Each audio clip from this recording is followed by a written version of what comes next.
Hello and welcome, my fellow admitted to The Monster Inside, an audio-visual novella. So a couple of updates. I'm using new recording software, so I want your guys' feedback in the comments below to tell me if you like this one better than the last one, or if there's no changes, or if you want me to go back to the old one, whatever. I want to know what you guys think. So far, I have no idea how I feel about it. It seems to record a bit smoother, and it takes up less resources in my computer, so you know, I'm starting to like it. Kind of growing on me. Just let me know what you guys think about it. Also, I've recorded this game before. I haven't uploaded before, but it just I've had some issues with it because I'm brand new to this recording software, so I just didn't know how to work it, and some things went wrong, so I had to re-record and re-record again. So with that being said, I'm going to go 2 chapters per episode. I know that it's going to be, you know, like super short episodes, but still, you know, with that being said, let's start.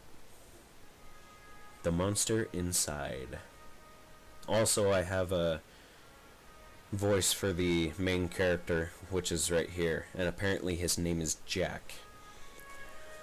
My head pounded, ears still ringing slightly. Some of the worst nightmares I'd had in years left me feeling like I had been punched in the jaw. But just like any other day, I dragged myself to the office. Also, let me know if you want me to stop the voice. There was another notice on the door from Mayor Vanetti's office. Permit out of date. They didn't like me much, and were trying to drown me in paperwork. It was a slow month. Weeks since I had any real case to work on. So I passed the time by pacing the office and smoking and staring at the mirror in the corner, safely covered with an old bedsheet. I don't dare look in my own reflection. I'm too afraid of what what I might see.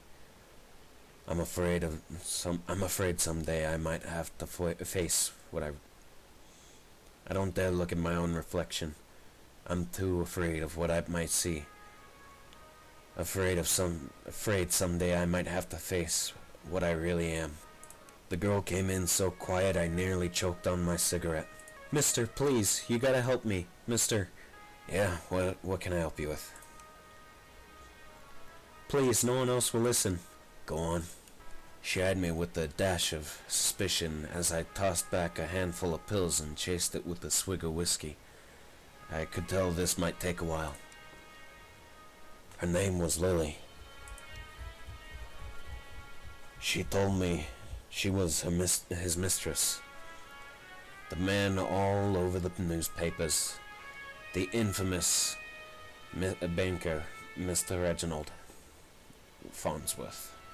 Mr. Farnsworth was a drunk, philandering, I can't say that, but this girl seemed genuinely concerned that he had recently gone missing. Less concerned about the fact that Mr. Farnsworth's wife had just turned up dead in Central Park 2 nights ago. You don't understand, he just couldn't have done it. He hated his wife, but he couldn't have killed her. Everyone thinks it was him, but no one believes me. He's gotta be in trouble. I ain't saying I believe you, but what makes you think that he's in danger? Well, Mr. Jack. You can just call me Jack. Jack, whoever did this to his wife must have been the one who took him. He would never have left without me, he promised. I'm sure Mr. Farnsworth promised this poor little girl a lot of things.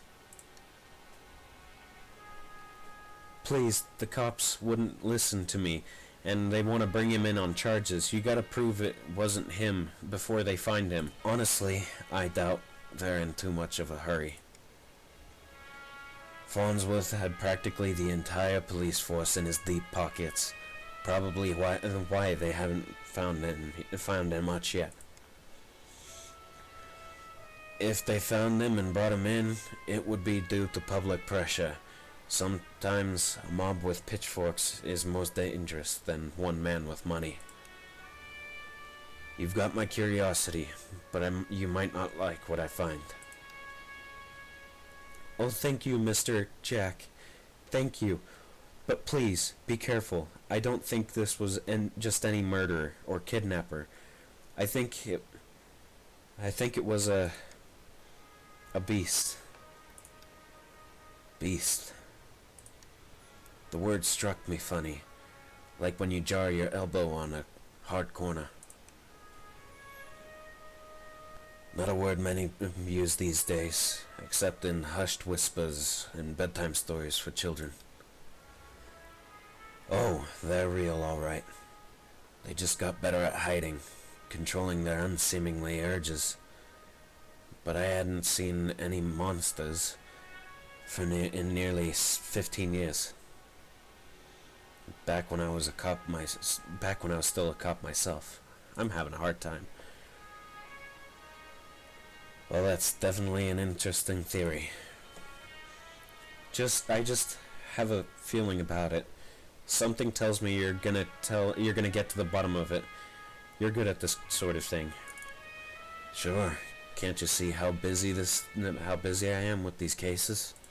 I replied a little too harshly. Sarcasm wasn't my strong suit.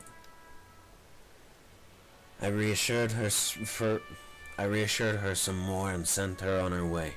I didn't want to scare her, but I warned her before she left to keep her doors locked and call me if she saw anything suspicious. I didn't know if she was in any danger herself, but better safe than sorry. That night I made my way down to Central Park. It was a long shot, but maybe there was something there the cops had missed. Next chapter.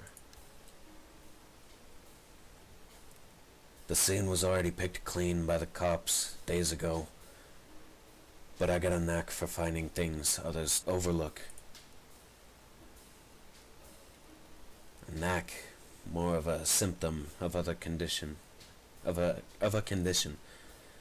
less symptoms I keep in check, but for the time being my keen sense of smell would come in handy. It was faint, but I could smell it before I even approached the police line. The scent was less of a thing and more of an emotion. Seduction. A strangely familiar smell. I expected the scent of trepidation or maybe even outright fear, but Mrs. Farnworth seemed to have been at the height of pleasure when she left this world. Brought a new meaning to the crime of passion. Pushing the thought from my mind, it was time to get down to business. Investigate the crime scene. Alright. So, I think we're trying to find... Okay, there we go.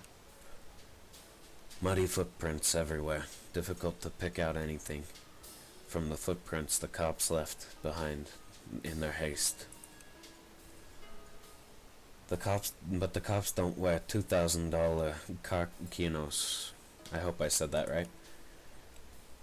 It looked like Mr. Farnsworth was there that night and walked away on his own 2 feet.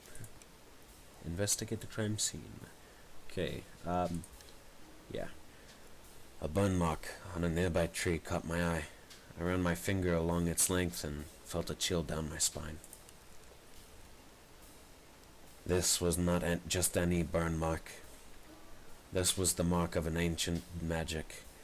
It's doubtful the cops would have picked up on it. Could Lily have been right? Something unnatural was at play here. But I'm no stranger to strange. After looking around a while longer, I realized the park had given up all it was hiding from me, so I trudged back to my apartment, and my head hit the pillow, like it owed me money. Alright, that's the end of chapter 2. I know the episode is a bit short, but there are 7 chapters, so, well, I think 7 chapters. Thank you all so much for watching. Please leave a like if you liked it, and subscribe if you're not already. If you want to be notified that when I upload next, go ahead and hit that bell icon. Also follow me on Facebook and Instagram to get updated for future videos, and actually, you know, I could ask you guys if you had any games that you want me to play, and go ahead and become one of my patrons to get shouted out on my channel, and maybe in the future win some prizes. I don't know. Just something that's gonna happen. Anyway, thank you all so much for watching, and I will see you all back at the asylum. Bye bye.